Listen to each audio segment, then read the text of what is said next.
Hey guys, it's Mark. So, we're going to be talking about the new MacBook Pro today. I didn't plan to. I've been really busy editing my photos that I scanned in yesterday, and we did a stream about that.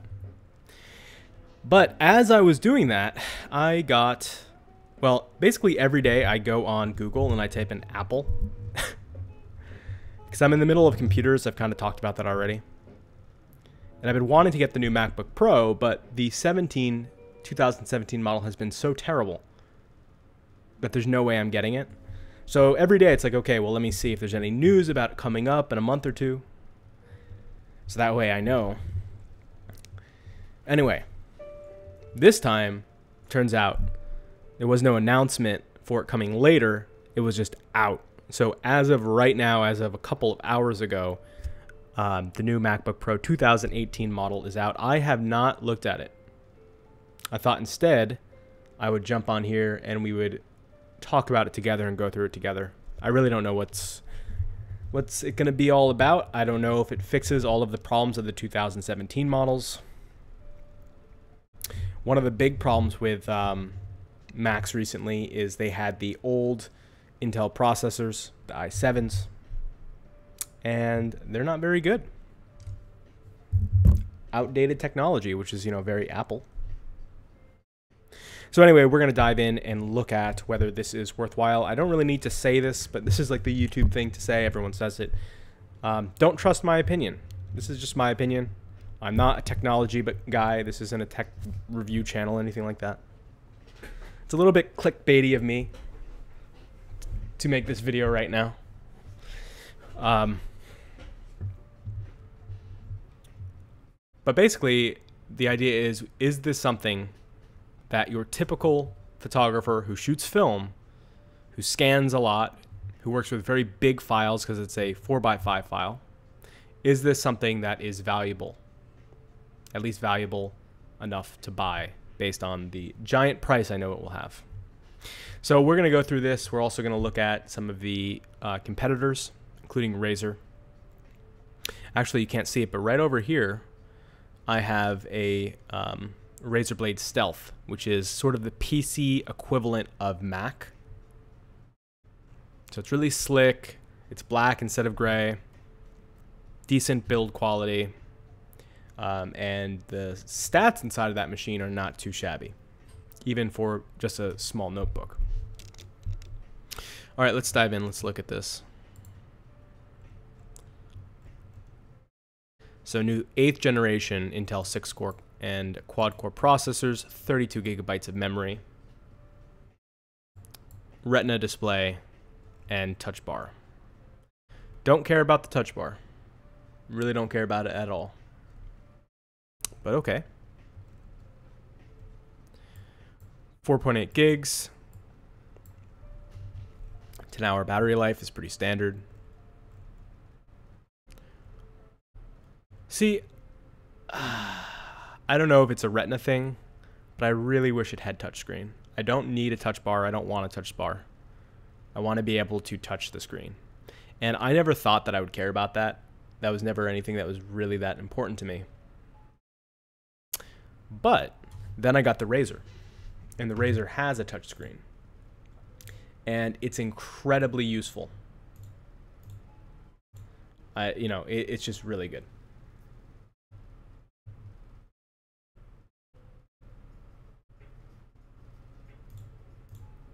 I'm putting DVR on the stream. Yeah, this is like the third time, but really the second time recently that I've streamed. So you might have to bear with me. Anyway, touchscreen is great. I mean, it really, really is. And I'd like to be able to, while I'm dusting my negatives, be able to touch the places that have the dust. I don't know if that would be possible, but it'd be nice. Like, why can't I have a Mac that has a touchscreen where I can get the the pencil, the Apple Pencil, and use the pencil on the screen? So annoying. I have a pencil over here too. It's so dumb that I can't use it on anything. Anyway, I'm just complaining now. So 32 gigs of memory, that's fine.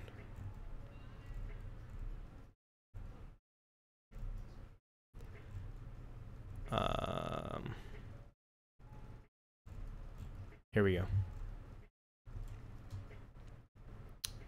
Up to 4 terabytes of storage. I found that 1 is fine for me. They're probably going to charge a lot to get it all the way up to 4. All right, here are the ports. What do we have? Thunderbolt 3. Okay. So here's the thing. Doesn't have USB.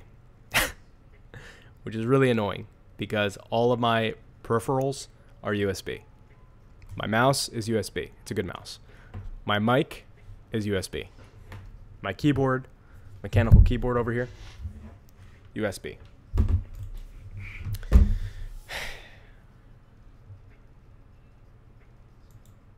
Why does it have to be lacking a USB? I don't get it. It's like taking the headphone jack out. Like, I would be completely okay with them getting rid of the USB if it was waterproof or something. Anyway, what I do like about this, though, what I really do like about this is that it does have the Thunderbolt 3. With Apple, you never know. They might release some crazy port. But what's good about this, and the reason that I care about this, is because over here I have my Razer, but I also have a Razer Core. And what a Razer Core is, it's an external GPU. See, eGPU. Now, eGPUs are really exciting. Basically, it lets you, well, it's external GPU, it's an external graphic card. So if you do a lot of YouTube videos, video editing, stuff like that, or really intensive graphic processing, then rather than using the GPU on board of the Apple, the Mac, you can plug it into the external and you get the benefit of using like a modern desktop class graphic card on your MacBook Pro.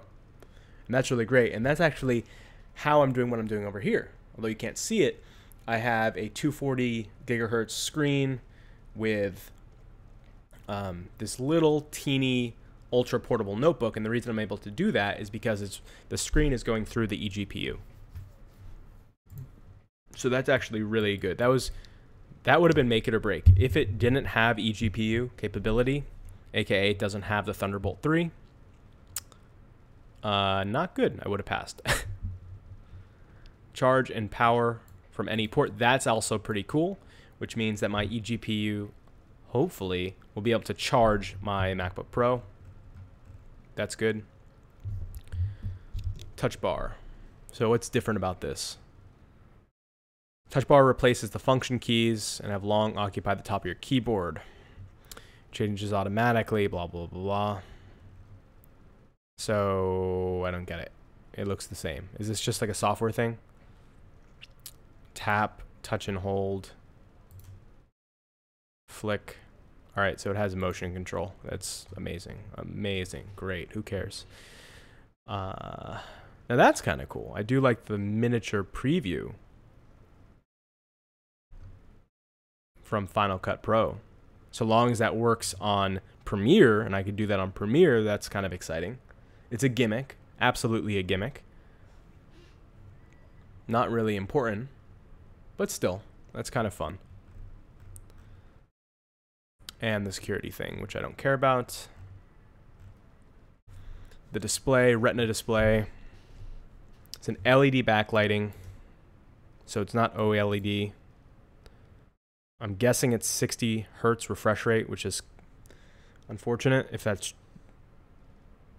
true.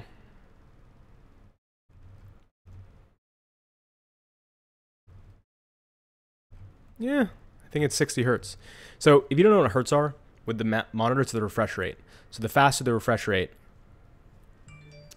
it makes everything feel a lot more smooth. That's the best way to describe it. The screen refreshes faster. 60 feels really slow after you've used something above it, like 240, which is this one. Although an LED is, I don't think that technology exists. But maybe 120 or 140 or something. Anyway, I'm not a computer guy, but trackpad. Oh no. Look at this. The MacBook Pro keyboard features butterfly mechanism.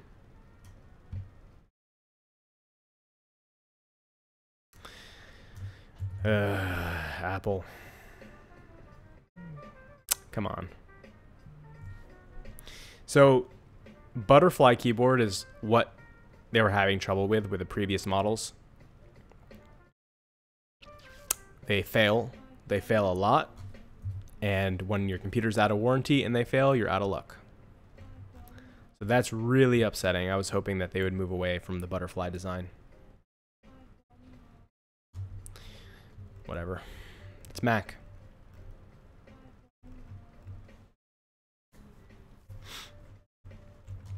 All right, so let's compare the specs. Let's go over to tech specs. Hold on. And we're going to look at this versus the Razer, which is the, I would say, the PC equivalent.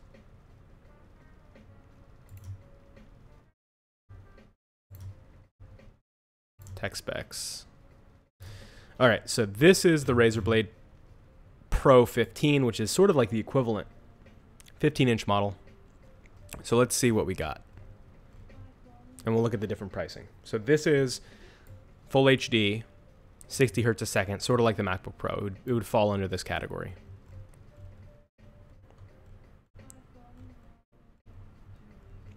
So processor. This is 8th gen i7, which goes up to 2.2 to 4.1. Processor. Let's do the 15-inch.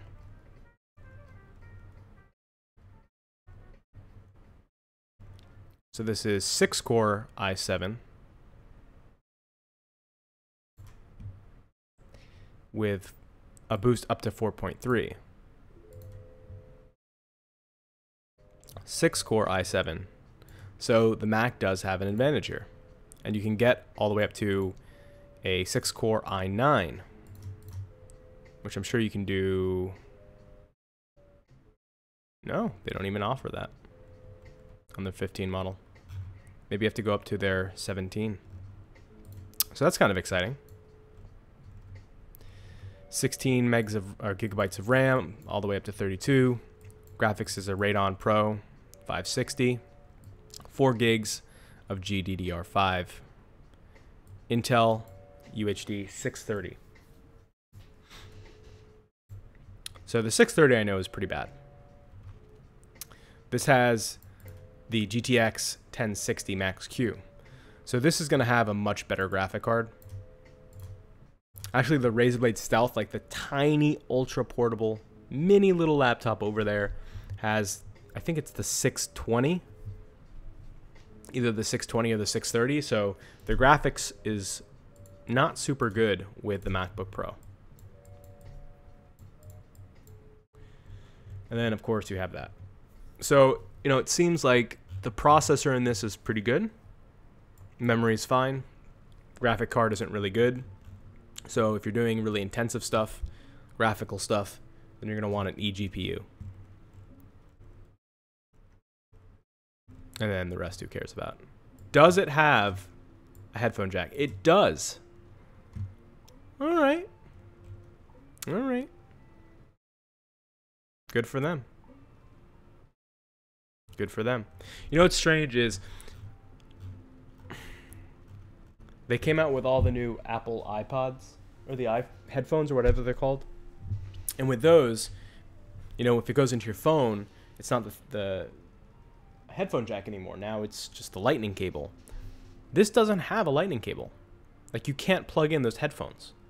You can only use the headphone jack. Like, what happened there? So strange.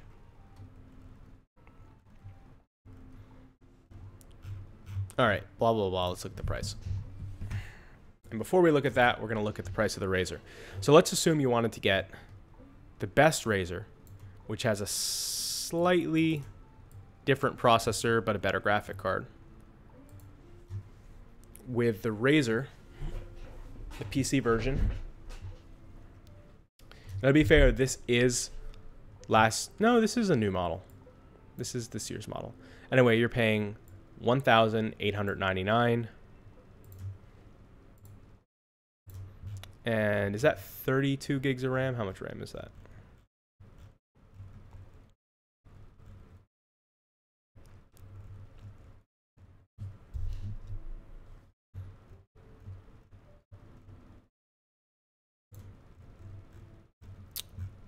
Let's see. And look how much nicer this is, you know? You got your Thunderbolt, you got your USB, you got your HDMI, you just got everything you need.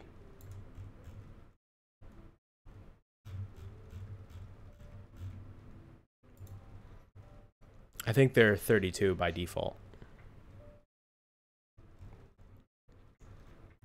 Let's see. No, it's 16, so it's about the same. So if you get the Razer, you're paying just under $2,000. And if you get the Mac, you're paying an $800 premium. But that's with a worse storage. Well, it's about the same, right? Yeah. So you're paying a little bit more.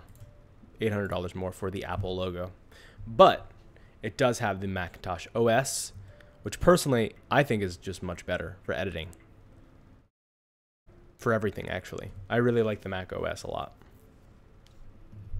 I like this. This is actually why it's very simple. I like this feature. Being able to, oh, you can't see it, but being able to move the windows by moving my mouse to the bottom left. Go to the desktop, mouse bottom right. I like that. I like how things are just simple. And you're able to put Boot Camp. So if I do get this Apple, which I probably will, I will put the Boot Camp on it and be able to run both the Mac side and the Windows side, which is good because I hear that the eGPU works better on the Windows side to get the full power out of it. But what's also cool with the eGPU is that has all your USB ports on it. That's good. So you don't need to have the Apple have it all. It has the HDMI on it, well, through the graphics card. But it's just a matter of, do you want to pay premium price for the Apple? Knowing that Apple products recently are extremely poorly designed, the keyboard will fail on you. And as a company, Apple is predatory. You guys should see the videos by Rossman. He's a YouTuber. And he talks about Apple products. He repairs Apple products, like the circuit boards. It's very interesting. I don't know why I love watching it, but I really, really do. I can't stop watching it. So in any event, he repairs boards. And he kind of gives you an inside glance of what life is like as an Apple technician. Well, he's not an Apple technician. He has his own company, but as a person who specializes in repairing Apple, it's bad. They're predatory, man. Their business practices verge on illegal if they're not illegal, period. But I don't want to get into that. You can go watch his channel. He can explain it a lot better than me. So this comes July 17th. That's cool. So let's see some articles about it. Key takeaways. So Apple says that the new 15-inch model is up to 70% faster than the 2017. That's pretty cool. 15-inch models can go up to 32 gigs of RAM. That's fine. Battery is the same. The graphic card kind of sucks anyway. You can control Siri through it. That's really not relevant. Bigger hard drive, who cares? True Tone display. White balance adjusts automatically to the color temperature of the room around you. Now that's pretty great, I think. I mean, I haven't tested it, but that seems really interesting. I'm in this room, this adjusts. That's not a bad thing, especially if I'm editing photos. Well, maybe. I actually don't know how that will affect editing photos, to have color temperature changing all the time.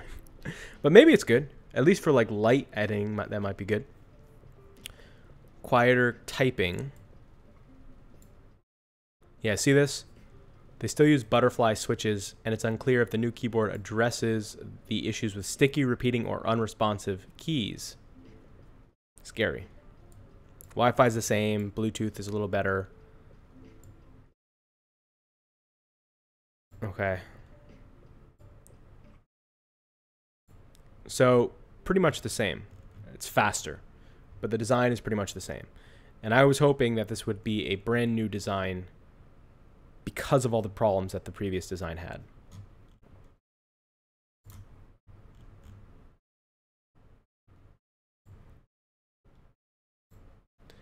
No USB, no HDMI, we know that. No SD, micro SD, that's kind of annoying. Now you have to have a reader.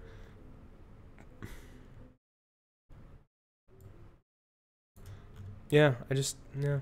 It seems fine. But again, like, you never know on the inside how poorly it's designed, which many Apple products are. So you never know how quick it's going to fail on you. But to be fair, I've not really had issues with computers failing as far as Apple goes, except for the one I'm on now. But this is kind of a weird case. This computer was found in the trash, which is actually the second time I found an Apple computer in the trash. Not joking. First time was in college. I'll have to tell that story another time. And from what I understand, there's also a program where they will buy back your computer and give you a discount on the new one. I'm curious what they'll pay for this, my trash computer, which is definitely voided warranty. People have gone into this. I've had people try to fix it multiple times. It constantly dies on me. Let's see. Usually they'll have something here for a trade-in program. Yeah, here we go.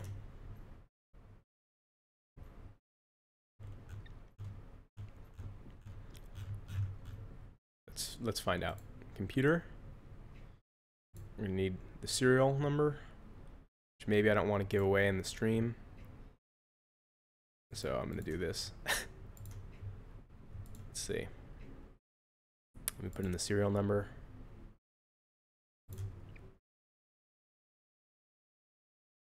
Here we go.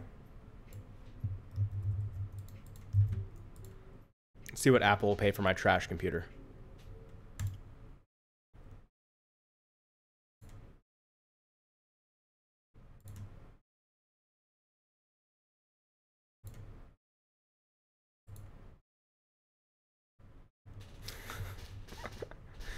All right, here we go. You want to see? So this is, let me tell you what computer this is.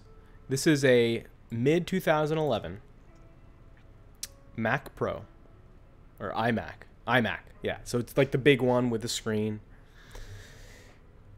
Not the best computer in the world. 8 gigs of RAM, 2.5 gigahertz i5 processor. So here's what they'll pay for this computer. $100. Not terrible, considering this is a trash computer and it was found in the trash. But that's not very much money. Not for a computer anyway. It still works. I'm still using it. But I think the raw material that makes this is probably worth more than $115. I think a scrap shop that uses this computer to repair other computers would probably pay more than $115. And I bet it would sell for more on Craigslist. Even saying that it's a trash computer. But, okay.